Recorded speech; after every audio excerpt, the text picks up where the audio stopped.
ഈശോ മിശിഹായിക്ക് സ്തുതിയായിരിക്കട്ടെ. തൻ്റെ ജ്ഞാനം നമുക്ക് പകർന്നു നൽകി തൻ്റെ സാന്നിധ്യത്തിലേക്ക്, സ്നേഹത്തിലേക്ക് നമ്മെ ചേർത്ത് പിടിക്കുന്ന കർത്താവിൻ്റെ കാരുണ്യത്തെ ഏറ്റുപറയാം. ഒരുമിച്ച് കുരിശ് വരയ്ക്കാം. എൻ്റെ തമ്പുരാനെ, വിശുദ്ധ കുരിശിൻ്റെ അടയാളത്താലെ ഞങ്ങളുടെ ശത്രുക്കളിൽ നിന്ന് ഞങ്ങളെ രക്ഷിക്കുക. ഞങ്ങളുടെ തമ്പുരാനെ, പിതാവിൻ്റെയും പുത്രൻ്റെയും പരിശുദ്ധാത്മാവിൻ്റെയും നാമത്തിൽ ആമേൻ.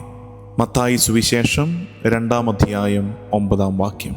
രാജാവ് പറഞ്ഞത് കേട്ടിട്ട് അവർ പുറപ്പെട്ടു. കിഴക്ക് കണ്ട നക്ഷത്രം അവർക്ക് മുമ്പേ നീങ്ങിക്കൊണ്ടിരുന്നു. അത് ശിശു കിടക്കുന്ന സ്ഥലത്തിന് മുകളിൽ വന്ന് നിന്നു. ദൈവത്തിൻ്റെ നക്ഷത്രം കിഴക്ക് നിന്ന് വന്ന ജ്ഞാനികൾക്ക് വഴികാട്ടുന്ന ഭാഗം. ഒടുക്കം അത് കർത്താവായിരിക്കുന്ന ഇടത്തിൻ്റെ ചാരത്തുവരെ അവരെ എത്തിക്കുന്നത്. ലോകം മുഴുവൻ കർത്താവിലേക്ക് ആകർഷിക്കപ്പെടുന്നതിൻ്റെ തെളിവാണ് കിഴക്ക് നിന്ന് യാത്ര ചെയ്തു വന്ന ജ്ഞാനികൾ. ചിലർക്ക് കർത്താവ് തന്നെ പൂർണ്ണമായും വെളിപ്പെടുത്തി കൊടുക്കുമ്പോൾ മറ്റു ചിലർ തങ്ങളുടെ ബുദ്ധിയിൽ കർത്താവിനെ തേടി ഇറങ്ങുന്നു. ആട്ടിടയർക്ക് സദ്വാർത്ത, സുവിശേഷം ദാനമെന്ന പോലെ വെളിപ്പെട്ട് കിട്ടുകയായിരുന്നു. അവരുടെ അന്വേഷണമായിരുന്നില്ല, അവരുടെ ബുദ്ധിയുടെ പരിശ്രമങ്ങളായിരുന്നില്ല, മറിച്ച് പൂർണ്ണമായ ദാനം, കൃപ. എന്നാൽ കിഴക്ക് നിന്ന് വന്ന ജ്ഞാനികൾ എന്താ ചെയ്തത്? അവർക്ക് ദൈവം നൽകിയിരിക്കുന്ന ഫാക്കൽറ്റീസ്, അവരുടെ ബുദ്ധി ഉപയോഗിച്ച് കർത്താവിനെ തേടി കണ്ടെത്താൻ ശ്രമിക്കുകയാണ്. ആ ശ്രമത്തിൻ്റെ ഭാഗമായി അവർക്ക് ദൈവം ഒരു നക്ഷത്രം കാട്ടിക്കൊടുക്കുന്നു. മനുഷ്യൻ്റെ പരിശ്രമങ്ങളോടുള്ള ദൈവത്തിൻ്റെ സഹകരണമാണ്. എന്നിട്ടും ബുദ്ധിയിൽ കർത്താവിനെ തേടിയവർക്ക് പാതി വഴിക്ക് വഴിതെറ്റുന്നു.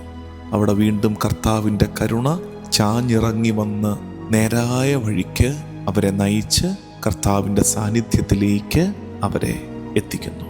നമ്മുടെ ജീവിതത്തിലും സമാനമായ അനുഭവങ്ങളുണ്ട്. നമ്മളിലൊക്കെ ഒരു ദാഹമുണ്ട് കർത്താവിലേക്ക്. ചിലർക്ക് കർത്താവ് പൂർണ്ണമായും തന്നെ വെളിപ്പെടുത്തി കൊടുക്കും, മറ്റു ചിലർ കർത്താവിനെ തേടി കണ്ടെത്തും, ബുദ്ധിയിൽ കർത്താവിനെ അന്വേഷിക്കും. അപ്പോഴും ഓർക്കണേ, കേവല മനുഷ്യബുദ്ധി കൊണ്ട് പൂർണ്ണമായും കർത്താവിനെ അറിയാൻ കഴിയില്ല.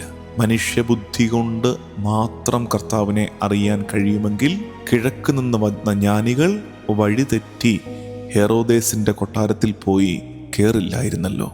കർത്താവിൻ്റെ ജ്ഞാനം, ദാനമായ ജ്ഞാനം സ്വീകരിച്ചാലാണ് ഒരു മിശിഹാ ദർശനം സാധ്യമാകുന്നതെന്ന് നമുക്ക് ഇവിടെ തെളിവായി മനസ്സിലാക്കുകയാണ്. നമുക്ക് പ്രാർത്ഥിക്കാം. എന്നും എല്ലാ കാലവും കർത്താവേ, എൻ്റെ മുമ്പിൽ നീ നക്ഷത്രമായി നടക്കണമേ എന്ന്. ആരുടെയെങ്കിലുമൊക്കെ ജീവിതത്തിൽ നക്ഷത്രമായി ഒന്ന് തെളിയാൻ എന്നെയും നീ ഒരുക്കണമേ എന്ന് പ്രാർത്ഥിക്കാം.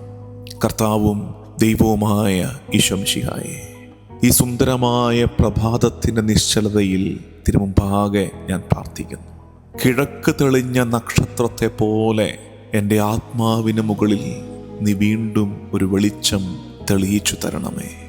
പൂജരാജാക്കന്മാരെ പോലെ ഞാനും പലപ്പോഴും എൻ്റെ ബുദ്ധിയുടെ വഴികളിൽ ഇടറി വീഴുന്നു. വാക്കുകളുടെ ശബ്ദത്തിൽ, മനുഷ്യരുടെ അഭിപ്രായങ്ങളിൽ, എൻ്റെ ഹൃദയത്തിൻ്റെ ആശങ്കകളിൽ ഞാൻ തെറ്റിപ്പോകുമ്പോൾ നിന്റെ വെളിച്ചം എന്നെ ശരിയായ വഴിയിലേക്ക് നയിക്കട്ടെ. എൻ്റെ കർത്താവേ, എൻ്റെ മുന്നിലൂടെ പോകുന്ന നക്ഷത്രമാകണേ നീ. എൻ്റെ ചുവടുകൾക്ക് മുമ്പിൽ, എൻ്റെ തീരുമാനങ്ങൾക്ക് മുമ്പിൽ, എനിക്ക് ധാരണയില്ലാത്ത എൻ്റെ നാളുകൾക്ക് മുമ്പിൽ, എൻ്റെ ഉത്കണ്ഠകൾക്ക് മുമ്പിൽ നീ എന്നെ നടത്തണമേ. കർത്താവേ, എൻ്റെ സംശയങ്ങളുടെ രാത്രിയിൽ നീ എനിക്ക് നക്ഷത്രമാകണമേ. എൻ്റെ അംബീഷൻസ് ചില കൊട്ടാരങ്ങളിലേക്ക് എന്നെ വഴിതെറ്റിക്കയറ്റുമ്പോൾ നേർവഴിക്കു നയിക്കുന്ന നക്ഷത്രമാകണമേ. കർത്താവേ, എൻ്റെ പാതയിൽ വെളിച്ചമായി നീ എന്നും തെളിയണമേ. ഈ ദിവസത്തിൻ്റെ എല്ലാ വ്യാപാരങ്ങളെയും ഈശോയ്ക്ക് സമർപ്പിച്ച് ദിവസത്തിൻ്റെ ആശീർവാദം സ്വീകരിക്കാം. നമ്മുടെ കർത്താവ് ഈശോ മിശിഹായുടെ കൃപയും പിതാവായ ദൈവത്തിൻ്റെ സ്നേഹവും പരിശുദ്ധാത്മാവിൻ്റെ സഹവാസവും എന്നും എല്ലാ കാലവും കൂടെ ഉണ്ടായിരിക്കട്ടെ, ഇപ്പോഴും എപ്പോഴും എന്നേക്കും. ആമേൻ.